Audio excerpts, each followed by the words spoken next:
ষোলোই জানুয়ারি 1941 সাল। সুভাষচন্দ্র বসু গৃহবন্দী। এলগিন রোডের বাড়ির সামনে 24 ঘন্টা পুলিশ ও গোয়েন্দারা পাহারা দেয়। সবাই জানে তিনি অসুস্থ। আসলে তিনি অসুস্থ নন। মাতৃভূমিকে পরাধীনতার শৃঙ্খল থেকে মুক্ত করার তীব্র বাসনায় তিনি জীবনপণ করেছেন।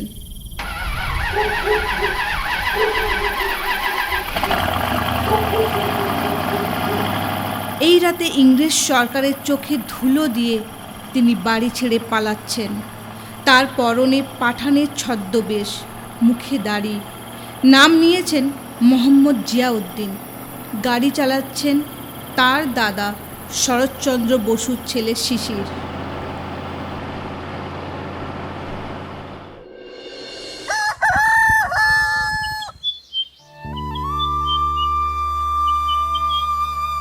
ধনবাদ শহরে দিনের বেলাটা কাটিয়ে সুভাষচন্দ্র আবার রাতের অন্ধকারে গোমো স্টেশন থেকে চেপে বসলেন কালকা মেলে। এবার তিনি একা। তিনি বিখ্যাত দেশ নেতা, দুবার সর্বভারতীয় কংগ্রেসের সভাপতি হয়েছেন। কিন্তু ছদ্মবেশের জন্য সহযাত্রীরা তাকে চিনতে পারল না। দিল্লির বাইরে একটা স্টেশনে নেমে তিনি আবার ধরলেন ফ্রন্টিয়ার মেল। পৌঁছলেন পেশোয়ার।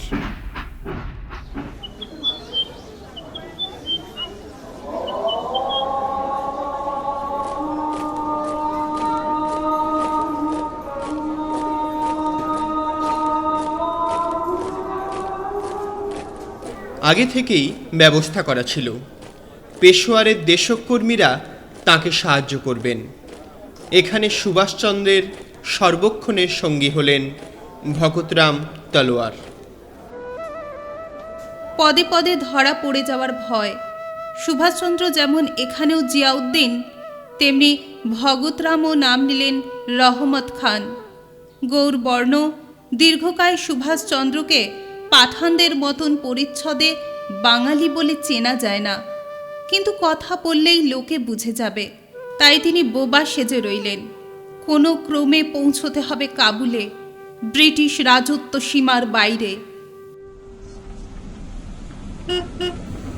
কঠিন দুর্গম পথ, প্রবল শীত, তার মধ্য দিয়ে এই দুজন কখনো গাড়িতে, কখনো ছোট ছোট ঘোড়ায় চেপে, কখনো পায়ে হেঁটে শেষ পর্যন্ত পৌঁছে গেলেন কাবুলে। Are you tired? Want to take rest? No, I am fine. Move on.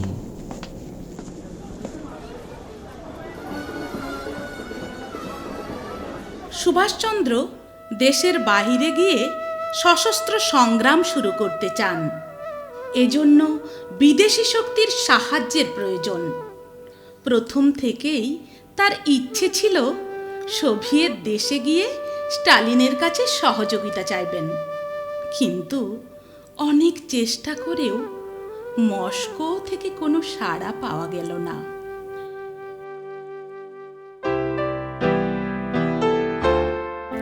সাহায্যের প্রতিশ্রুতি পাওয়া গেল জার্মানি থেকে। ইতালিয়ান দূতাবাস থেকে পাওয়া গেল নকল পাসপোর্ট। আবার ছদ্মনাম। জিয়াউদ্দিন হলেন অরল্যান্ডো মাতসোট্টা, পরিধানের সাচ্চা সাহেবের পোশাক। কলকাতা থেকে পলায়নের পর 10 দিন পর্যন্ত ইংরেজ সরকার কিছুই টের পায়নি। দেশের মানুষ বিভ্রান্ত। গান্ধীজি, রাজেন্দ্র প্রসাদ উদ্বিগ্ন হয়ে টেলিগ্রাম পাঠাচ্ছেন। আসল ঘটনা জানে মাত্র 2-1 জন।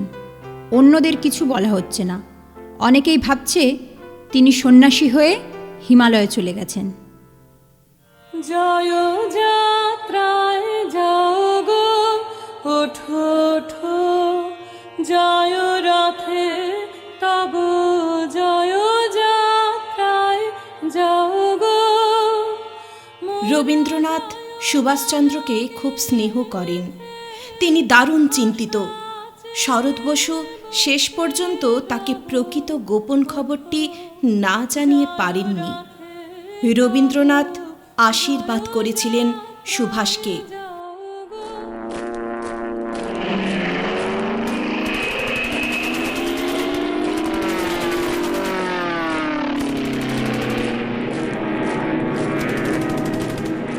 সারা পৃথিবী জুড়ে মানুষের ইতিহাসের বৃহত্তম ও বীভৎসতম যুদ্ধ চলছে।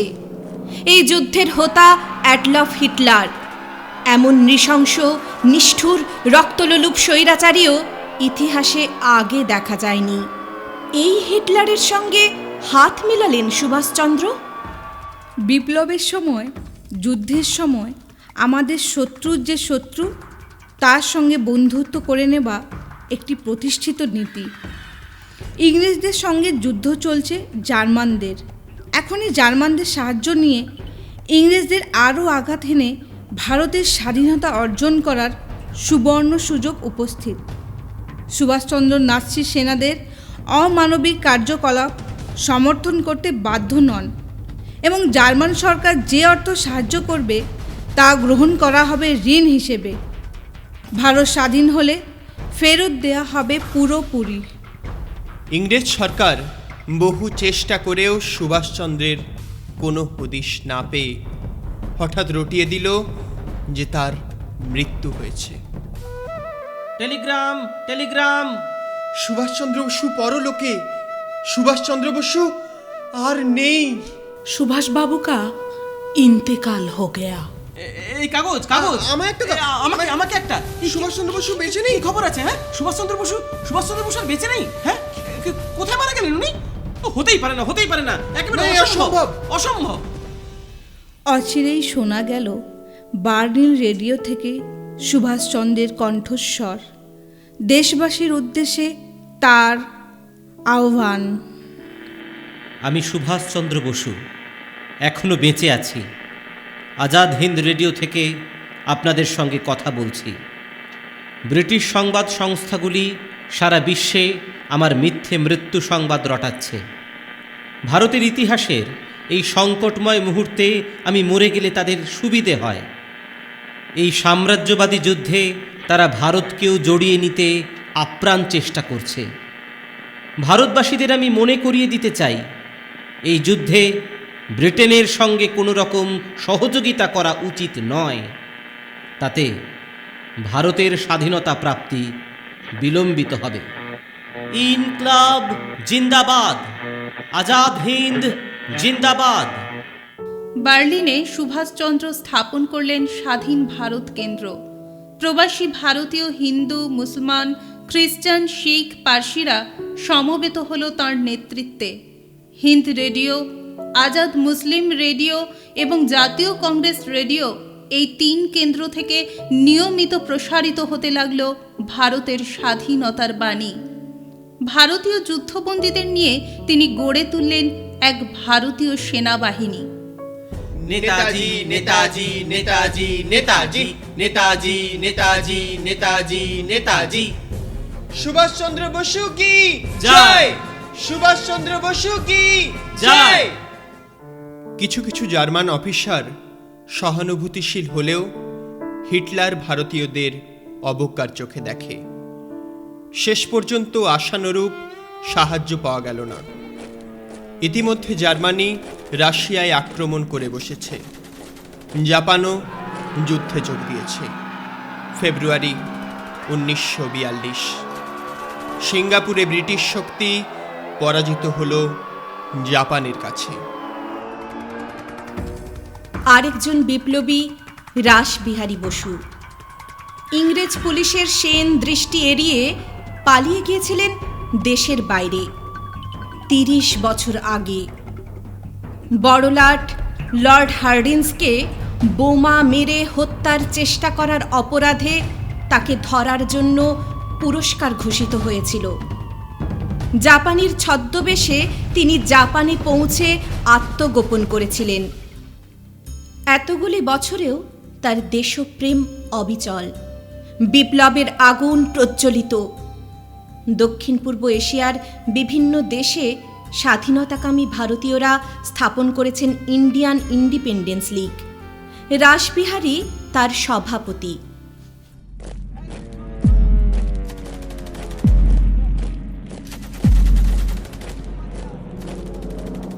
মাত্র 100 দিনের মধ্যে জাপান দক্ষিণ পূর্ব এশিয়ার অনেকগুলো দেশ জয় করে পৌঁছে যায় বার্মা পর্যন্ত।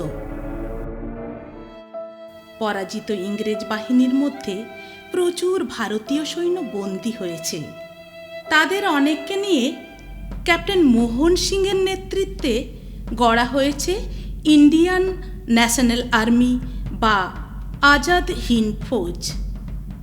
জাপানিদের সাহায্য নিয়ে এই বাহিনী সশস্ত্র সংগ্রামের মধ্য দিয়ে ভারতকে স্বাধীন করার জন্য উন্মুখ। কিন্তু রাসবিহারী এখন বৃদ্ধ, অশক্ত, টিবি রোগগ্রস্ত। মোহন সিংয়ের নেতৃত্বেও সেনাবাহিনীর অনেক উচ্চতর অফিসার মানতে রাজি নয়। এমন একজন নেতার প্রয়োজন যিনি হবেন সর্বাধিনায়ক, যিনি সকলের মান্য, সকলের আদর্শ। কে হতে পারেন সেই নেতা? যখনই এই প্রশ্ন ওঠে সকলেরই মনে পড়ে একটি নাম, সুভাষচন্দ্র বসু।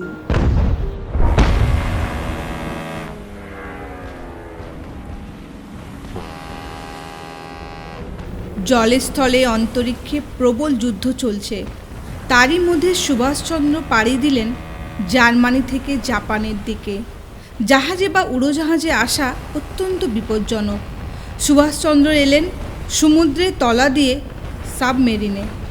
একজন মাত্র সঙ্গী আবিদ হাসান। সুদীর্ঘ 2.5 মাসের যাত্রা। যে কোনো মুহূর্তে শত্রুপক্ষের আক্রমণের আশঙ্কা।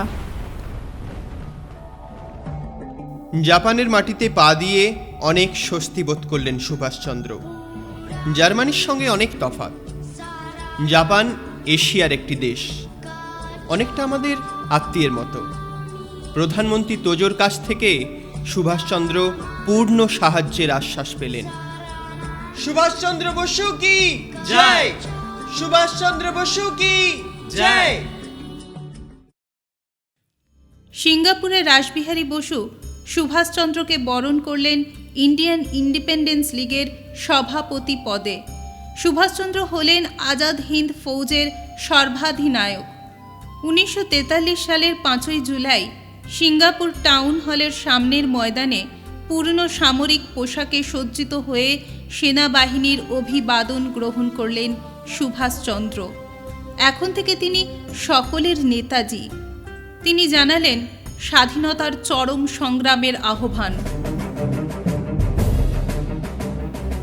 আজ আমার জীবনের সবচেয়ে গর্বের দিন।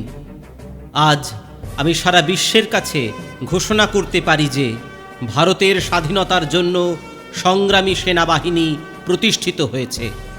কমরেডস, যোদ্ধাবৃন্দ, এখন থেকে তোমাদের রণহুঙ্কার হোক, চলো দিল্লি, চলো দিল্লি। এই স্বাধীনতার যুদ্ধে আমাদের মধ্যে কজন শেষ পর্যন্ত বেঁচে থাকব তা জানি না, কিন্তু আমি জানি আমরা জয়ী হবই এবং আমাদের বিজয়ী বাহিনী ব্রিটিশ সাম্রাজ্যের কবরভূমি দিল্লির লাল কেল্লায় মার্চ করে যাবে। আমি তোমাদের পাশে পাশে সবসময় থাকব। আমি থাকব অন্ধকারে এবং সূর্যালোকে। আমি থাকব দুঃখের দিনে ও আনন্দের দিনে। আমি থাকব যন্ত্রণার সময়ে ও বিজয়ের মুহূর্তে। বর্তমানে আমি কিছুই দিতে পারবো না। তোমাদের সহ্য করতে হবে ক্ষুধা ও তৃষ্ণা, অনেক কিছুর অভাব, ক্লান্তিহীন যাত্রা এবং মৃত্যু। কিন্তু তোমরা যদি জীবন ও মৃত্যুতে আমাকে অনুসরণ করো, আমার দৃঢ় বিশ্বাস তা তোমরা করবেই। আমি তোমাদের পৌঁছে দেব জয়ে এবং স্বাধীনতায়। ইনকলাব জিন্দাবাদ, আজাদ হিন্দ জিন্দাবাদ।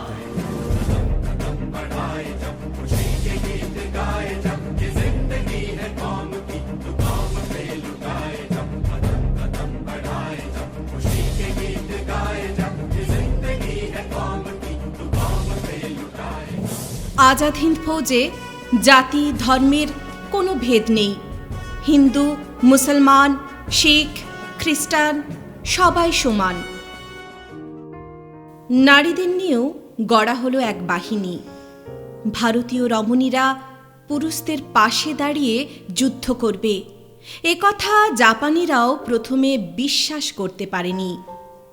প্রথম স্বাধীনতা সংগ্রামের দুঃসাহসিনী যোদ্ধা ঝাঁসির রানী লক্ষ্মীবাইয়ের নামে রাখা হলো সেই বাহিনীর নাম।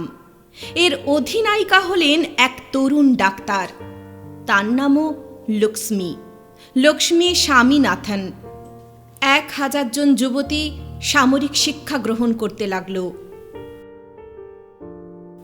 প্রায় 40,000 প্রাক্তন সৈনিক ও নতুন স্বেচ্ছাসেবী যোগ দিলেন আজাদ হিন্দ ফৌজে। আরও মানুষ চাই, অর্থ চাই, অস্ত্র চাই। পূর্ব এশিয়ার দেশগুলিতে ঝড়ের মতো করে ঘুরতে থাকলেন নেতাজি।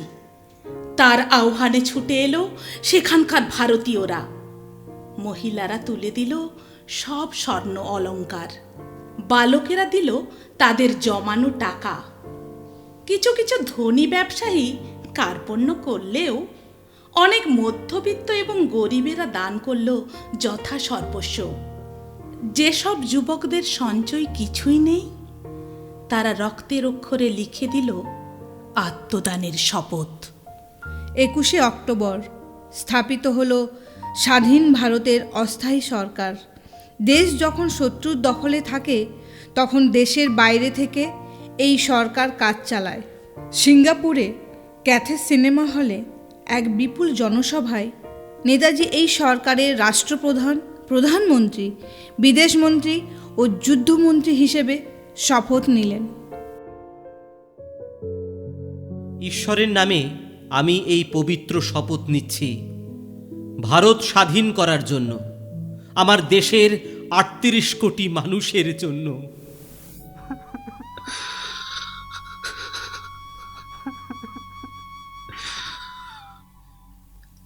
আমি সুভাষচন্দ্র বসু স্বাধীনতার এই পবিত্র যুদ্ধ আমার শেষ নিঃশ্বাস পর্যন্ত চালিয়ে যাব। আমি প্রতিনিয়ত এই ভারতবর্ষের একজন সেবক হয়ে থাকব এবং 38 কোটি ভাই বোনের মঙ্গল সাধনই হবে আমার সর্বোচ্চ কর্তব্য। স্বাধীনতা অর্জনের পরেও এই ভারতের স্বাধীনতা রক্ষা করার জন্য আমি শেষ রক্তবিন্দু দিয়ে লড়ে যাব। নেতাজি জিন্দাবাদ, ভারত মাতা কি জয়, আজাদ হিন্দ জিন্দাবাদ, জিন্দাবাদ জিন্দাবাদ, আজাদ হিন্দ জিন্দাবাদ, জিন্দাবাদ জিন্দাবাদ, জয় হিন্দ, জয় হিন্দ, জয় হিন্দ, জয় হিন্দ, জয় হিন্দ, জয় হিন্দ। এই প্রবাসী সরকারকে জাপান তো সঙ্গে সঙ্গে স্বীকৃতি দিলই, আরও স্বীকৃতি এলো জার্মানি, ইটালি সমেত 9টি দেশ থেকে। এই সরকারের পক্ষে নেতাজি আনুষ্ঠানিকভাবে ইংল্যান্ড ও আমেরিকার বিরুদ্ধে যুদ্ধ ঘোষণা করলেন। আয়ারল্যান্ডের প্রখ্যাত বিপ্লবী ডি ভ্যালেরা অভিনন্দন বার্তা পাঠালেন নেতাজিকে। চলো দিল্লি, চলো দিল্লি, চলো দিল্লি, চলো দিল্লি, চলো দিল্লি, চলো দিল্লি। জাপানিরা চেয়েছিল আজাদ হিন্দ ফৌজের কিছু কিছু সৈন্য জাপানি সৈন্যদের পাশে থেকে লড়াইয়ে সাহায্য করবে। নেতাজি তাতে রাজি নন। আজাদ হিন্দ ফৌজ নিজ উদ্যোগে কোনো একটি ফ্রন্টে আক্রমণ চালাবে। বিজয় হর্ষে সীমানা অতিক্রম করে তারা স্বদেশের মাটিতে পুঁতে দেবে জাতীয় পতাকা। নেতাজি আরও একটি শর্ত দিলেন, ভারতীয়রা যে সব অংশ দখল করবে সেই সব অঞ্চলের অধিকার দিতে হবে অস্থায়ী স্বাধীন ভারত সরকারকে। সেখানকার প্রশাসন থাকবে এই সরকারের হাতে। জাপানিদের পিছু হটে যেতে হবে। এক বিদেশি শাসনের কবল থেকে মুক্ত হয়ে ভারত আবার দ্বিতীয় কোনো বিদেশি শক্তির আধিপত্য মেনে নেবে না।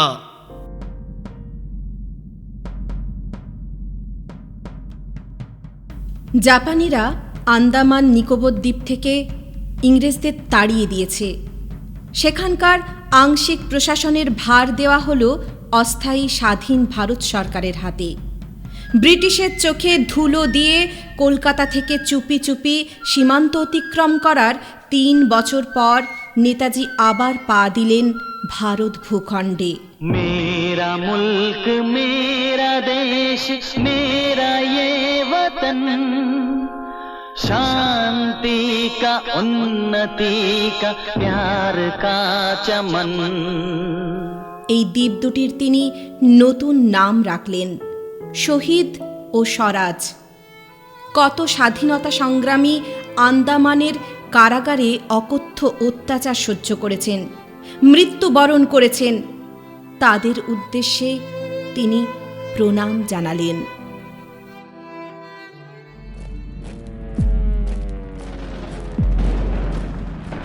এবার আসল যুদ্ধ।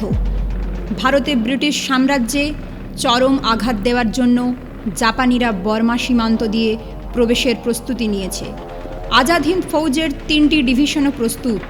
নেতৃত্বে আছেন মেজর জেনারেল জামান কিয়ানি আর কর্নেল শাহনওয়াজ। যাত্রা শুরুতে দেশের দিকে এক হাত তুলে নেতাজি বললেন, এ যে নদীর ওপারে জঙ্গল ছাড়িয়ে পাহাড়ের পরপারে রয়েছে আমাদের প্রার্থিত ভূমি, যে ভূমি থেকে আমরা উঠে এসেছি, যে ভূমিতে আবার আমরা ফিরে যাব। ওই শোনো, ভারত আমাদের ডাকছে, রক্তকে আহ্বান জানাচ্ছে। রক্ত, ওঠো ওঠো, আর একটুও সময় নষ্ট করা যাবে না, অস্ত্র তুলে ধরো। শত্রু শ্রেণীর মধ্য দিয়ে আমরা শপথ নির্মাণ করে যাব। আর যদি ঈশ্বরের অভিপ্রায় হয় আমরা শহীদের মৃত্যুবরণ করব, শেষ ঘুমের আগে আমরা চুম্বন করব সেই পথকে, যে পথ দিয়ে আমাদের সৈন্যবাহিনী যাবে দিল্লির দিকে। দিল্লির পথই স্বাধীনতার পথ। চলো দিল্লি, চলো দিল্লি, চলো দিল্লি, চলো দিল্লি, চলো দিল্লি, চলো দিল্লি, চলো দিল্লি।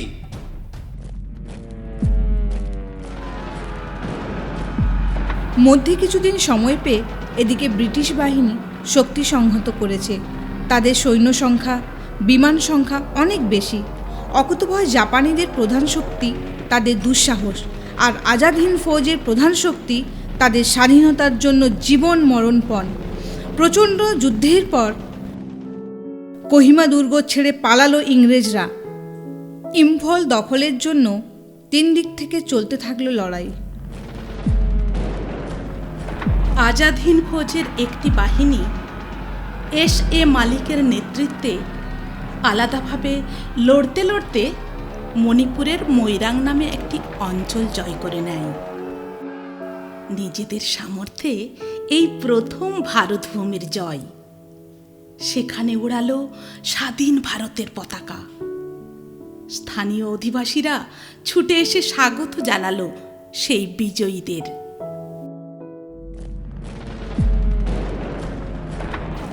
ইম্ফল দখলের লড়াই চলল প্রায় 2 মাস ধরে। জাপানিদের সঙ্গে সঙ্গে আজাদ হিন্দ ফৌজ এখানে অসীম সাহসের সঙ্গে লড়েছে। ইংরেজরাও ইম্ফলের দখল রাখার জন্য মরিয়া। নেতাজি ভেবেছিলেন ইম্ফল জয় করতে পারলে সমতলে নেমে যাওয়া সহজ হবে, আসাম থেকে বাংলায়। সেখানে বিপুল জনসমর্থন পাওয়া যাবে। আজাদ হিন্দ ফৌজের এই বিজয় অভিযান দেখে ইংরেজ বাহিনীর মধ্যে যেসব ভারতীয় সৈন্য আছে তারাও আজাদ হিন্দ ফৌজে যোগ দেবে। নেতাজির এই স্বপ্ন সফল হয়নি। সাধারণ মানুষকে নেতৃত্ব দেবে কে? সাধারণ মানুষ আজাদ হিন্দ ফৌজ বা নেতাজির সংবাদ বিশেষ কিছু জানতেই পারে না। ইংরেজ সরকার সেসব খবর চাপা দিয়ে নানা রকম অপপ্রচার করে। এর মধ্যে নামলো বৃষ্টি, প্রবল বৃষ্টি। আসাম, মণিপুরে বর্ষাকাল শুরু হতে না হতেই নদী নালা সব ভেসে গেল। দুর্গম অরণ্যেও আশ্রয় পাওয়া যায় না। সেই সঙ্গে শুরু হয় নানা রকম রোগ। খাদ্য সরবরাহ ব্যবস্থা ছিন্ন ভিন্ন হয়ে গেল। ইম্ফল জয় করা হলো না। বাধ্য হয়ে শুরু হলো পশ্চাৎ অপসারণ। জাপানিদেরও খাদ্য ওষুধে কম পড়েছে। তারা তার থেকে আর ভারতীয়দের ভাগ দিতে চায় না। খাদ্যের অভাবে ভারতীয় সৈনিকরা ঘাস পাতা খেতে লাগলো। সেই সঙ্গে কলেরা, ম্যালেরিয়া, উদরাময় রোগ, কিন্তু ওষুধ নেই। পেছন দিক থেকে তেড়ে আসছে ইংরেজ বাহিনী। বিমানে এসে বোমাবর্ষণ করে যাচ্ছে। জল কাদায় ধুঁকতে ধুঁকতেও ভারতীয় সৈন্যরা যে প্রতিরোধের লড়াই চালিয়ে গেল 11 দিন ধরে, পৃথিবীতে তার তুলনা কমই আছে। নেতাজি চেয়েছিলেন আবার ইম্ফল আক্রমণ করা হবে, একবার না হলে 10 বার। কিন্তু ইতিমধ্যে যুদ্ধের গতি পরিবর্তিত হয়েছে। হারতে শুরু করেছে জাপানিরা। ইংরেজ সৈন্য বার্মায় ঢুকে পড়েছে। কিছুদিনের মধ্যেই তারা রেঙ্গুন দখল করবে। নেতাজি কিছুতেই শত্রুপক্ষের হাতে বন্দী হতে পারেন না। তার মন্ত্রীরা সিদ্ধান্ত নিলেন অতি দ্রুত বিশেষ বিমানে নেতাজিকে দূরতর কোনো নিরাপদ স্থানে পাঠিয়ে দিতে হবে। কিন্তু তার সৈন্যদল, বিশেষত ঝাঁসি রানী বাহিনীর মেয়েদের ফেলে একা চলে যেতে রাজি নন নেতাজি। শুরু হলো রেঙ্গুন থেকে ব্যাংককে ফিরে যাবার পালা। 21 দিনের পথ, কখনো ট্রাকে, কখনো পায়ে হেঁটে, কোমর জল নদী পেরিয়ে। পেট ভরা খাদ্য জোটেনি দুবেলা। রাত্রিরে ঘুম নেই। যখন তখন শত্রুর আক্রমণে মৃত্যুর আশঙ্কা। ইতিমধ্যে জার্মানি যুদ্ধে হেরে গেছে। জাপানের কোণঠাসা অবস্থা। মালয়ের সেরাম্বন নামে একটি ছোট্ট শহরে নেতাজি তার বিশ্বস্ত সহকর্মীদের নিয়ে পরবর্তী কার্যক্রম আলোচনা করতে লাগলেন। আজাদ হিন্দ ফৌজ কিছুতেই নিরস্ত হবে না। ভারত ভূমিতে প্রবেশ করতেই হবে। সৈন্যদের মনোবল এখনো অটুট। এই সময় এলো চরম দুঃসংবাদ। হিরোশিমা ও নাগাসাকিতে অ্যাটম বোমা পড়েছে। এই বোমা মহাপ্রলয় ঘটিয়ে দিতে পারে। বাধ্য হয়ে জাপান আত্মসমর্পণ করেছে। দ্বিতীয় মহাযুদ্ধ শেষ। আজাদ হিন্দ ফৌজ এখন কি করবে? জাপানের কাছ থেকে আর কোনো সাহায্য পাওয়ার আশা নেই। একমাত্র উপায় রাশিয়ার শরণাপন্ন হওয়া।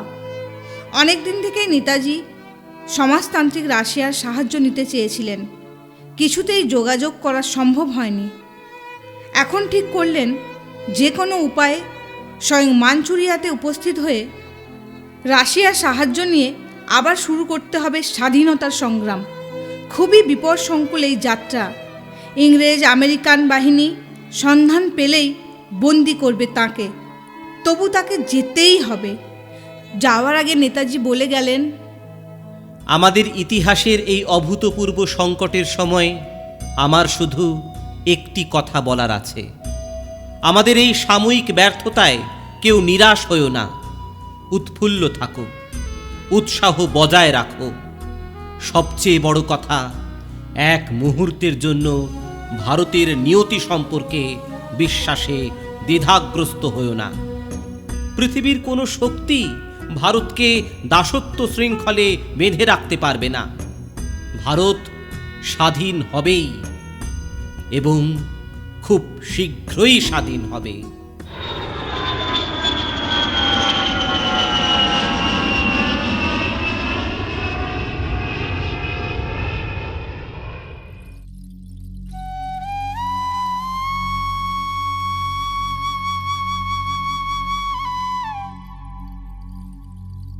প্রায় 2000 আজাদ হিন্দ ফৌজের সৈনিক শেষ পর্যন্ত দিল্লির লালকেল্লায় প্রবেশ করল। কিন্তু বিজয়ীর উল্লাসে নয়, যুদ্ধবন্দী হিসেবে মাথা নিচু করে। ইংরেজ সরকার তাদের বিচার করবে। এই প্রথম ভারতের মানুষ আজাদ হিন্দ ফৌজের শৌর্য বীর্যের কথা জানল। শুধু ভারতীয়দের নিয়েই গড়া হয়েছিল এক সেনাবাহিনী। তারা ইংরেজদের সঙ্গে মুখোমুখি যুদ্ধ করল। কিছুদিনের জন্য হলেও ইংরেজদের হটিয়ে দিয়ে ভারতের মাটিতে তুলেছে স্বাধীনতার ঝান্ডা। অবিশ্বাস্য হলেও তা সত্য। এদের অসম সাহসিকতা, এদের জ্বলন্ত দেশপ্রেম, এদের আত্মত্যাগের মহিমায় সাধারণ মানুষের বুক গর্বে ভরে যায়। বিচার শুরু হতেই প্রতিবাদে ফেটে পড়ল সারা দেশ। এই সৈন্যরা বিশ্বাসঘাতক নয়, এরা দেশপ্রেমিক, এদের মুক্তি দিতে হবে। সবচেয়ে প্রথম উত্তাল হলো কলকাতা। রশিদ আলী নামে একজন আজাদহিন্দ সেনানীর শাস্তির কথা ঘোষিত হতেই তার মুক্তির দাবিতে স্বতঃস্ফূর্ত তীব্র প্রতিবাদে পথে পথে শুরু হলো লক্ষ লক্ষ মানুষের মিছিল। দেশের যেসব নেতা, যেসব দল আজাদ হিন্দ ফৌজকে সমর্থন করেননি, নেতাজি মনে করেছিলেন দিকভ্রান্ত, এখন তারাও জনতার আবেগের সামিল হলেন। কংগ্রেস, মুসলিম লীগ, কমিউনিস্ট পার্টি পাশাপাশি। সুভাষচন্দ্র বন্দী হননি, তিনি কোথায় আছেন কেউ জানে না, তবু লক্ষ লক্ষ মানুষের মুখে তাঁর নাম। আজাদ হিন্দ ফৌজ মানুষের ভয় ভাঙিয়ে দিয়েছে। ইংরেজের অধীনে ভারতীয় সৈনিকদের মধ্যেও জাগিয়ে তুলেছে অসন্তোষ। বোম্বাইতে শুরু হয়ে গেল নৌ বিদ্রোহ। বোম্বাইয়ের তলোয়ার জাহাজের বিদ্রোহী নাবিকদের সমর্থন করে দেশের মানুষ। বিক্ষোভ ছড়িয়ে যায় করাচি, মাদ্রাজ, জব্বলপুর, দিল্লিতে। চরম অত্যাচার নিপীড়ন করেও ইংরেজ একসময় বুঝে গেল আর কিছুতেই কোটি কোটি দেশবাসীকে শৃঙ্খলিত রাখা যাবে না। সারা দেশ জুড়ে ধ্বনি উঠেছে স্বাধীনতা, স্বাধীনতা। বিমান বাহিনী ও স্থলবাহিনীতেও বিক্ষোভ শুরু হলো। 28শে জুলাই পোস্ট, টেলিগ্রাফ ও রেলওয়েতে শুরু হলো ধর্মঘট।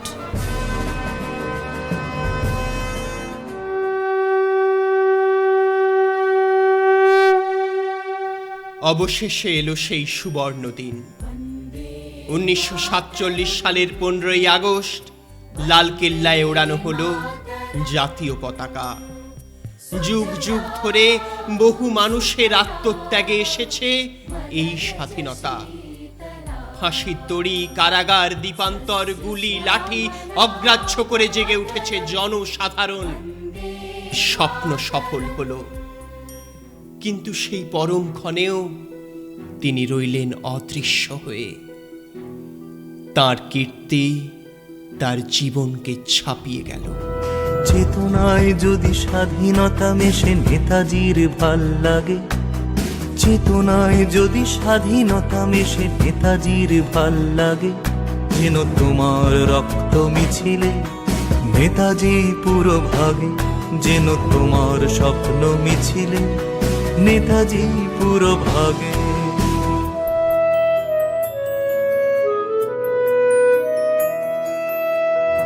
সততায় যদি স্বাধীনতা মেশে নেতাজির ভাল লাগে, সততায় যদি স্বাধীনতা মেশে নেতাজির ভাল লাগে, যেন তোমার রক্ত মিছিলে নেতাজি পুরো ভাগে, যেন তোমার স্বপ্ন মিছিলে নেতাজি পুরো ভাগে। যদি বা কোনো চাবুকের দিনে তোমার মুষ্টি জাগে, যদি বা কোনো চাবুকের দিনে তোমার মুষ্টি জাগে, যেন তোমার রক্ত মিছিলে নেতাজি পুরো ভাগে, যেন তোমার স্বপ্ন মিছিলে নেতাজি পুরো ভাগে, যেন তোমার রক্ত মিছিলে নেতাজি পুরো ভাগে, যেন তোমার স্বপ্ন মিছিলে নেতাজি পুরো ভাগে।